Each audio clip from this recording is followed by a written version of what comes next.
जो इटसेल्फ जो है पार्चुरेशन को कंट्रोल करता है कैसे, ये हमने जो पढ़ा है अभी कि P4 E2 में कन्वर्ट होगा, P4 ब्लॉक ख़त्म होगा, वो कैसे होगा वो अब हम ये इसके अंदर डिस्कस करते हैं। फीटस जो है ना ये लास्ट डेज में पता क्या होता है, जब पार्चुरेशन का टाइम करीब आ रहा होता है, near the time of parturition, इसमें लास्ट डेज के अंदर ना फीटस की ग्रोथ ज़्यादा हो रही होती है, तकरीबन 0.7 kg पर डे के हिसाब से इसकी ग्रोथ हो रही है। अगर देखें 10 दिन के अंदर ना फीटस का साइज़ 7 kg इंक्रीज़ हो रहा है। ठीक है, फीटस का साइज़ इंक्रीज़ हो रहा है तो उसके लिए यूट्रस को ना ज़्यादा जगह देनी पड़ती है फीटस को अकोमोडेट करने के लिए। यहाँ पे र्यूमन होता है, ठीक है, यहाँ पे र्यूमन है और पीछे यहाँ पे यूट्रस है। फीटस का साइज़ इंक्रीज़ हो रहा है, ठीक है, तो फिर यूट्रस एक्सपैंड करती है। जब यूट्रस एक्सपैंड करती है फीटस को जगह देने के लिए, तो जो र्यूमन है ना, र्यूमन की जगह पे वो आ जाती है, र्यूमन ऊपर की तरफ उठ जाता है, तो र्यूमन को स्पेस कम मिल रही है। र्यूमन को स्पेस कम मिल रही है तो जो मदर है ना ड्यूरिंग नियर पार्चुरेशन उसका खाना पीना भी कम हो जाता है, वो खाना पीना कम खाएगी तो उसकी वजह से, जबकि जो फीटस उसकी तो ग्रोथ ज़्यादा हो रही है तो उसको न्यूट्रिशन भी ज़्यादा चाहिए, ज़्यादा वेट गेन हो रहा है लास्ट डेज़ के अंदर। तो जो फीटस है उसको जब मदर कम फीड इनटेक कर रही है तो फीटस जो है वो स्ट्रेस में चला जाता है, न्यूट्रिशन उसे प्रॉपर नहीं मिल रही तो फीटस स्ट्रेस में चला जाता है। फीटल स्ट्रेस की वजह से जब फीटस स्ट्रेस में जाता है तो उसका जो है पिट्यूटरी ग्लैंड, इंटीरियर पिट्यूटरी, वो क्या रिलीज़ करता है ACTH। ACTH आगे जाके क्या करता है, ये जो फीटस का पिट्यूटरी है वो क्या रिलीज़ करेगा ACTH। ACTH आगे जाके स्टिमुलेट करेगा एड्रीनल ग्लैंड को, एड्रीनल ग्लैंड को ये स्टिमुलेट करेगा। फिर आगे एड्रीनल ग्लैंड जो है वो रिलीज़ करता है कोर्टिकॉइड्स, ठीक है, फीटस से कोर्टिकॉइड्स रिलीज़ हुए। फिर ये फीटस से जो कोर्टिकॉइड्स रिलीज़ हुए हैं ये वाया ब्लड मदर के अंदर चले जाते हैं। अब ये क्या करते हैं, अब ये फीटल कोर्टिकॉइड्स का काम है कि ये P4 ब्लॉक को एंड कराते हैं। कैसे देखते हैं अभी।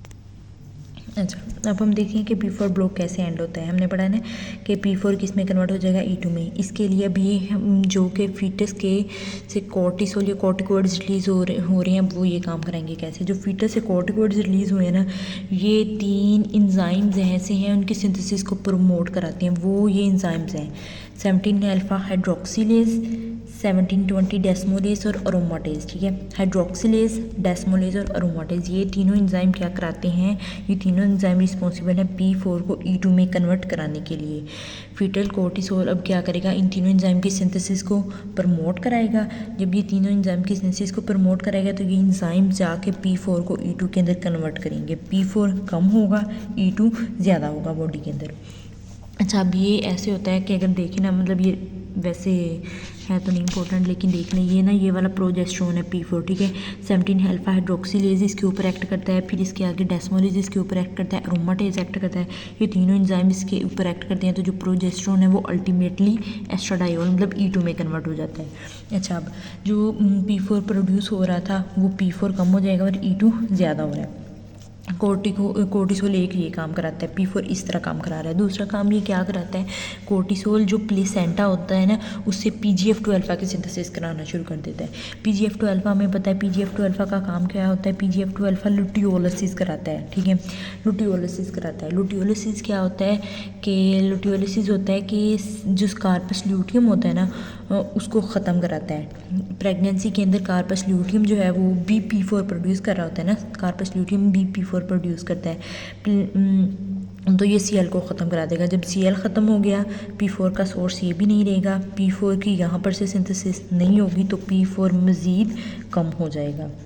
क्या अब फीटल कोर्टिसोल क्या कराता है, पहली काम तो ये इंजाइम्स को एक्टिव कराता है। वो जो 3 इंजाइम्स हैं उनको एक्टिव करा के वो इंजाइम्स क्या करेंगे, P4 को E2 में कन्वर्ट करेंगे। P4 कम हो रहा है, ठीक है।